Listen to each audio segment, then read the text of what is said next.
I had the longest day today.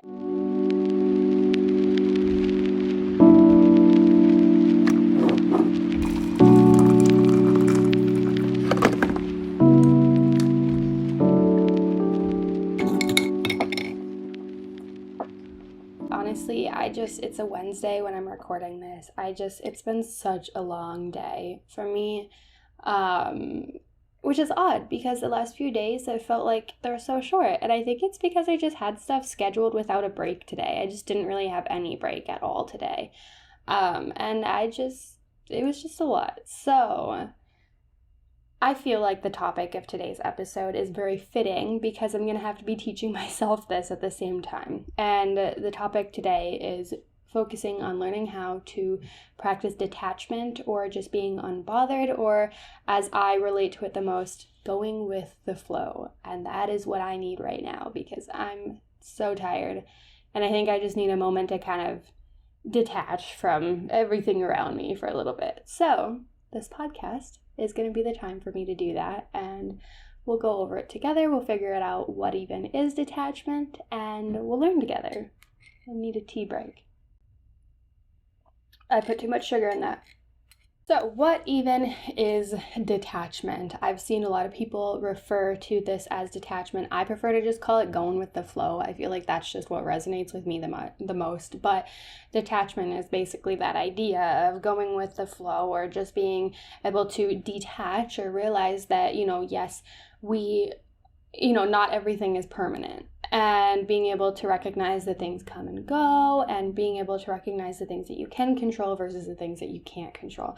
I've been seeing a lot of videos like this throughout the last few years, and it's something that I just really wanted to touch on because there is one thing that I feel like people forget to mention in any video about detachment, and I feel like it's just really important. So we're going to talk about that today, as well as just what is detachment and how have I felt like I've been able to practice it, and what are my suggestions. So let's do it. First, just looking at some definitions. What even is detachment? Two things that I found that resonated with me, and I'm going to read them off right here. One is a quote that says, "Detachment is an art of enjoying something while also always being open to the possibility of losing it someday." And the other is the laws of detachment. So 1, allow others to be who they are. 2, allow yourself to be who you are. 3, don't force situations. 4, solutions will emerge. 5, uncertainty is reality. And 6, embrace it. What I think of when I think of detachment is the idea of going with the flow, allowing yourself to embrace and love the things around you, to be able to really be one with your surroundings, but also not attached to it in a way that, when it leaves, or when something shifts or anything like that, being able to not be too attached to it that it uproots your own personal life. Now, all of this, take it with a grain of salt, because things are difficult, and when things change, it does sometimes uproot our internal personal lives, and that's okay. I'm not saying here, and this is the really big misconception I feel like, is by practicing detachment or going with the flow, this isn't to say that you should just not feel connected with the things around you, or you should just, live on your own because everything else is going to leave, or anything like that. Or if, you are grieving something, or you are dealing with a change or something like that, and you aren't able to completely go with the flow, or you're having an emotional response to it, that is okay, because that is being human. And that is the big misconception that I feel like people don't talk about, is that by practicing this, it doesn't mean that you have to be perfect. By practicing this, it does not mean that we are saying you can't have any emotions. We're focusing on controlling what you can control. So if you're trying to control something else, no. What we're saying by this is it is an act of learning how to not be as attached to things, learning how to embrace going with the flow, so that when you need to, it might lessen the effect a little bit. It's not saying it's not going to be there.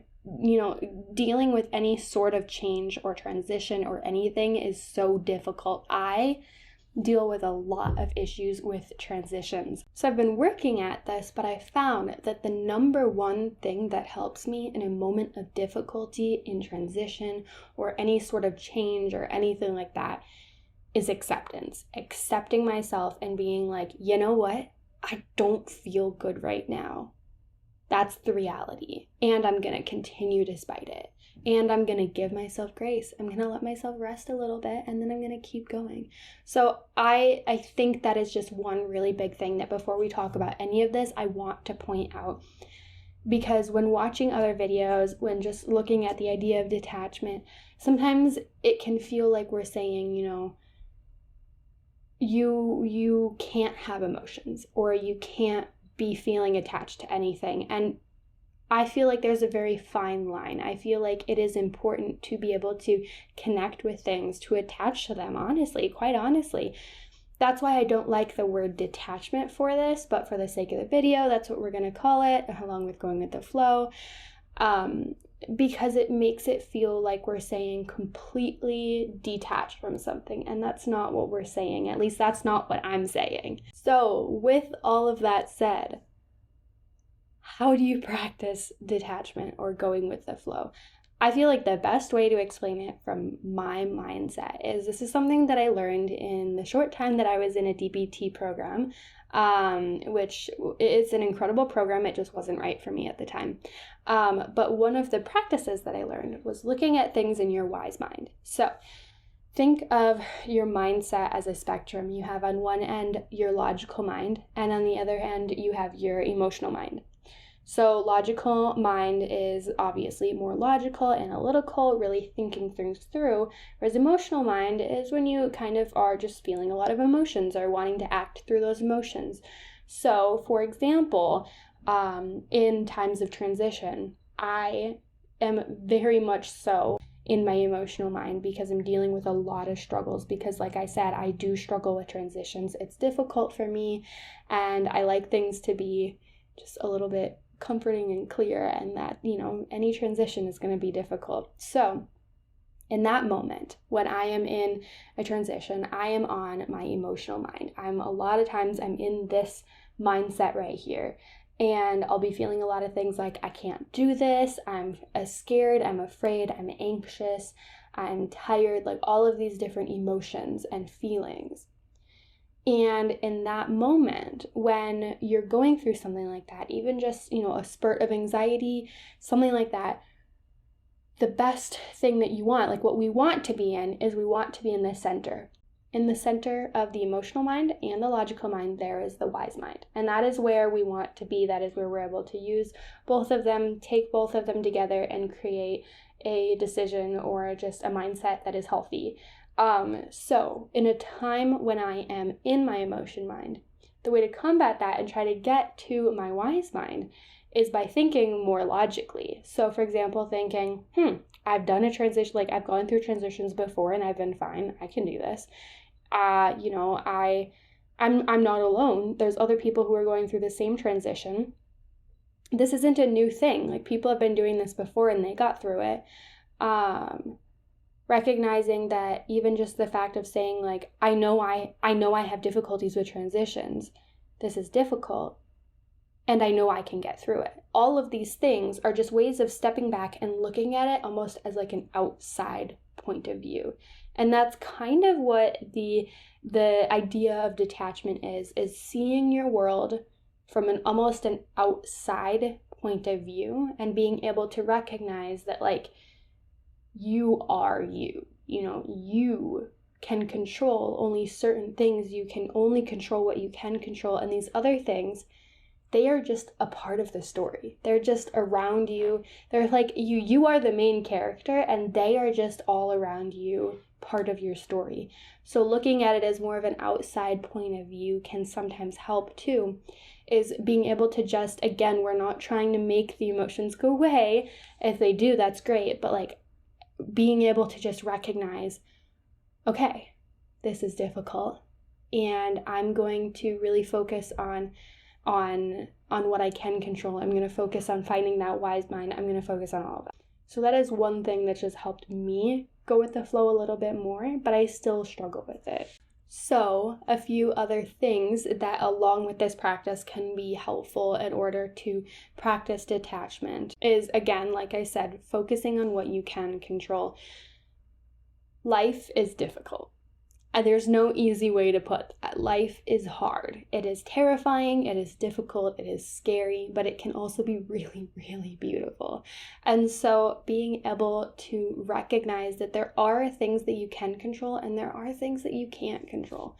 You know, the fact that transitions are hard for me, yes, I can work on it and I have been working at it, but ultimately, I can't make the transition go away. I'm gonna have to get through those emotions. So the thing that I can't control is the idea of the transition happening. I can't make that transition go away, but I can do my best to control how I respond to it. So for example, going to my counselor and talking to her about that. Spending some extra time with myself, being kind to myself, accepting myself no matter what, and just really doing all of the best practices that I can, trying to get myself back to that wise mind, all of these different things that I can control. And they make the situation easier because no, I can't get the transition to go away, but I can change how I try and respond to it. I feel like personally, a lot of times when I am feeling a little bit icky or gross about something, it's because of something that I can't control. And it doesn't necessarily mean that it's something that I'm trying to control that I can't control, but it is often just because of something I can't control. Like, for example, you just had a bad day. Sometimes that just happens, even if you do all of the best practices that you can, even if nothing specific happened, it's just one of those days. And so being able to look at it in terms of, okay, I can't control it. Sometimes it's even just as simple as saying, okay, I can't control it. Like being like, you know what, it's out of my hands. Like somehow it is really empowering to be able to do that. And then also realizing like, is it an issue? Okay, if it's a bad day, like we all have bad days. But if there's something like, transitions, right? I could be like, well, I can't control it, so whatever. And then I end up just kind of moping around and stuff. No. What the thing is to be like, hey, I can't control it. It's out of my hands in terms of the situations that are happening. But then you be like, okay, so that's out of my hands, but what can I control? So what can I control in response to that? Yeah, transitions are hard and I can't control the fact that they're difficult for me and that they happen, right? But what can I control? Well, I can work on it. I can be talking to my counselor. I can be working on stuff. I can be nice to myself. I can talk to people about it. And I can be honest. There's so many different things that I can do in response to that. So it's not saying, well, I can't control that. It's out of my hands. Next thing. Instead, you look at it, and if it is something that you do need to make an effort at, or something that does need to maybe change, or does need to just like, it's something that you do have to control something of what's going on internally, you can still do that. So I think another thing that can be really difficult that is important to practice detachment from is comparison. I still struggle with this a lot. I actually would be super interested in doing an entire video just on my experience with social media and what I'm doing to help myself with that. And in one of the next episodes, I'm going to be talking about it a little bit, but it would be interesting for me to sit down and really do an entire episode on that at some point. But I have my struggles with social media. I do struggle with it, and to the point where I've set a few boundaries on that, and I'm hoping to set a few more. Not boundaries that will really change the amount of content you see or what content you see or anything.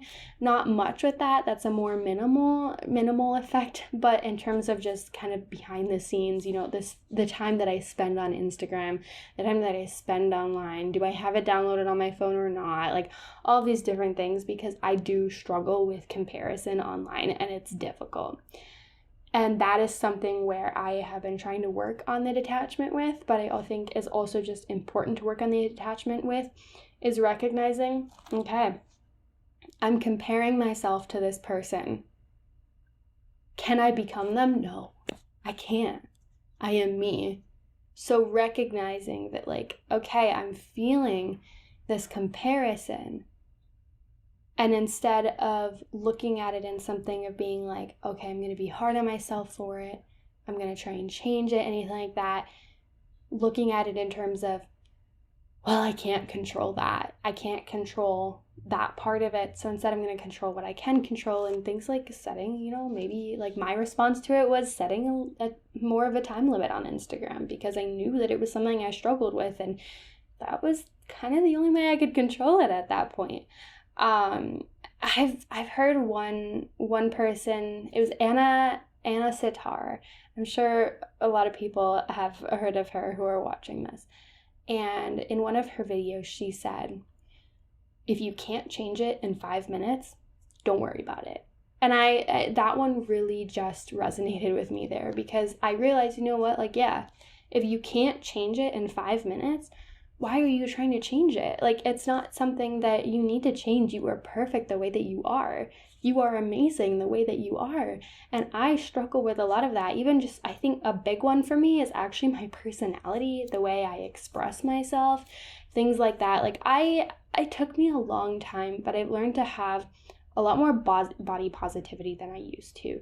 But the big thing that I struggle with now is more like personality, the way that I talk, the way that I present myself, what kind of stuff I post, all of that. And that is a little bit more of a struggle that is hard for me, because I know I can change what I post. I know I can change, my clothing or anything like that. But again, those aren't things that I can just change within 5 minutes. Those are things that take some time, and ultimately, I want to be who I am. I don't want to be someone else online. I don't want to be someone that I'm not, because I want to be the most authentic person I can. And it's hard for me to recognize that and to work with that. So that phrase right there, saying, if you can't change it in 5 minutes, then don't change it, has really, really resonated with me on that. And I think that is a really big one for detachment. Is again, just recognizing that, like, you are you, this other person that's presenting themselves online, they are them, and I'm not going to try and change them, and I'm also not going to try and change myself. And that is just so important to me. And along with that, I really, really have been learning the empowering feeling of spending time with yourself. Again, social media is difficult. Just being online is difficult. Being around people is amazing, but I think that it also is really important to spend time with yourself. And with that, I won't talk about this too much, but a little bit of what we talked about in last week's episode is spending time with yourself. I feel like the best way to practice detachment is, the first thing is that you need to get to know yourself. You need to know who you are. You need to know what it is that you can control. Like, what even can you control? What even is possible to control? What even, all of these different things. And like, for me, a lot of times with comparison or something like that, a lot of times I'll look at myself and I'll be like, okay, what do I love about myself? And you have to sit down to learn those things. You have to sit down to experience those things. It's difficult. It's not fun always, but you have to sit down to recognize and experience those things and realize, really, what is it that I can control? Really, what is it, like, who am I? And that is, I think, the process to detachment is being able to, like, accept yourself, being able to really dig inside yourself, dig within yourself, and figure out, like, who is it that I am, and how can I accept that, and how can I use that in my reality?